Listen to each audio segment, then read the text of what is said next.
you like some water?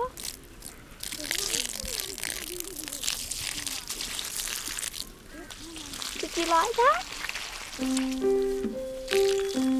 Hope you did. If I were a tree, I would reach up high and race with my wings to touch the sky.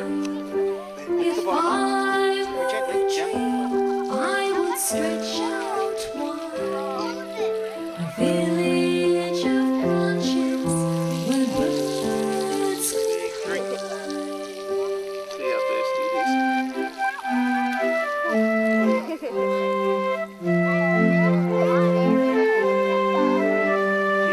thirsty. That tall tree there was the only tree left from a rainforest that used to be here on the hill. And it was very lonely, but it was also very straight, and it had like a toffee apple effect at the top of leaves, no branches. Down at the base of it, there was a weed growing, and it was called a small leaf privet, which is very tough. So I poisoned the privet, chopped it, and squirted it with poison, and it died, and the tree said, "Thank you." It's just coming into spring. So this is my proof that trees can talk, or trees feel.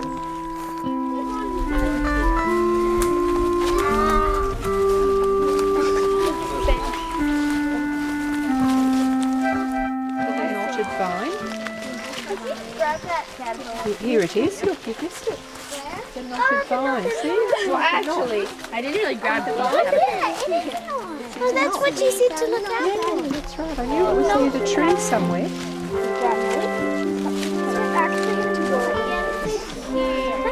They're clever how they make their nest. How many do you think there are out there? Like 2. Coming up here to Binnaburra at the age of 9 heightened my sensitivity to nature at an emotional time. My father had just died in the Second World War. He was in the Air Force, but he became very ill in New Guinea and was brought back to Brisbane to die. He was only 38. I loved receiving my father's letters from the war. He was a good writer. I used to copy out other people's poems and send them to him. He asked me to send more and make sure they were funny ones. When I visited him in Greenslopes Hospital, he told me, "I've got a wog." I thought that meant he'd get better, but he died. My mother brought my sister and myself up here so we wouldn't notice our first fatherless Christmas. In a forest of families, it worked. As we children played on the edge of the rainforest, the adults talked about the war. When the Japanese invaded, they said, we would all come up here and hide. The next year, the war was over, but we came back. The rainforest had captured our hearts. I was 10 years old, in grade 4 at Sandgate State School. I'm the one marked with an X. I won 5 shillings, about $2, in a competition from the local paper for sending in an idea for a competition, write a poem. The next week, I won another 5 shillings for sending in my poem. I thought writing was good fun and it could make you rich. That poem was the first writing I ever did beside a waterfall called Nagarajune.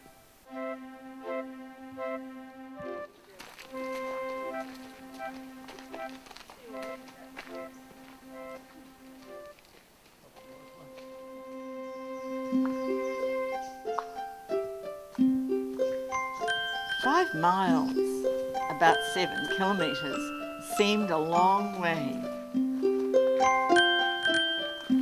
It is a long way, even now, especially in the rain.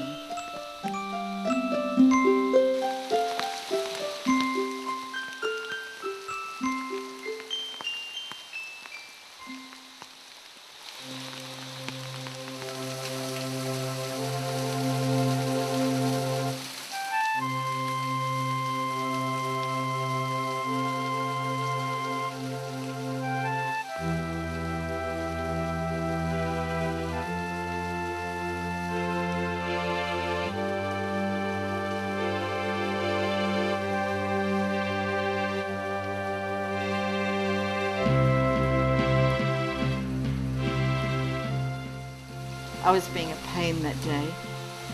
When the others left for the next waterfall, I refused to go. So I was left alone on this rock for an hour and a half, with nothing to do but wonder where all the water was coming from. It was not raining that day.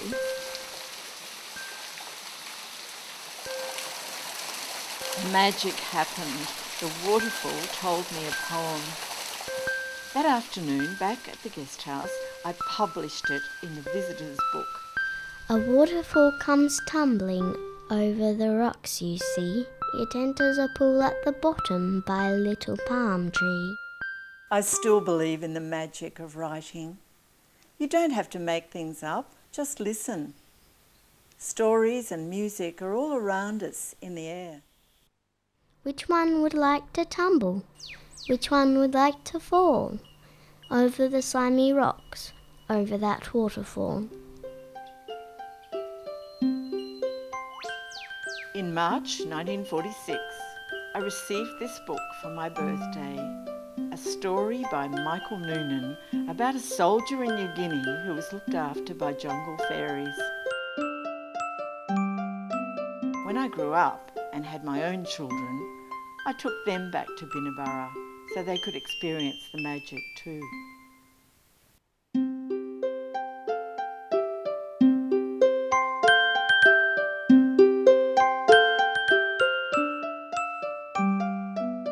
In the 1980s, Michael Noonan set up a big authors' party at my home, the Book Farm, where we'd started growing books. Now we had our own little Binnaburra in Mullaney. We became part of the land, sharing the rainforest with children and encouraging them in all sorts of creative activities, helping them grow books in their heads. My books have always focused on forests and animals, especially endangered species. Working with illustrators who love the natural environment, Rich Richardson, Sharon Dye, Lynn Muir, Lindsay Muir, who illustrated my rainforest in clay for a story about a special frog, Heather Gall,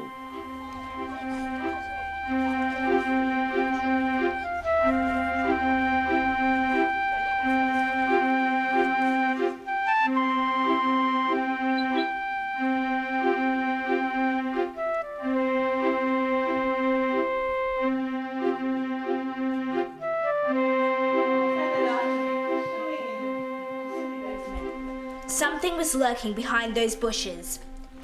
I hopped ferociously for a closer sound of the mob.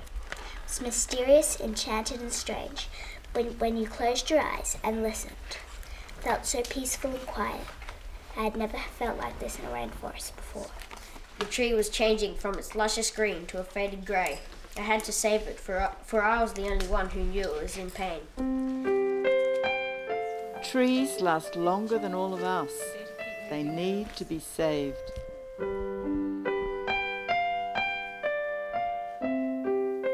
As long as we're here, it's our duty to look after them. If I were a tree, I would reach out.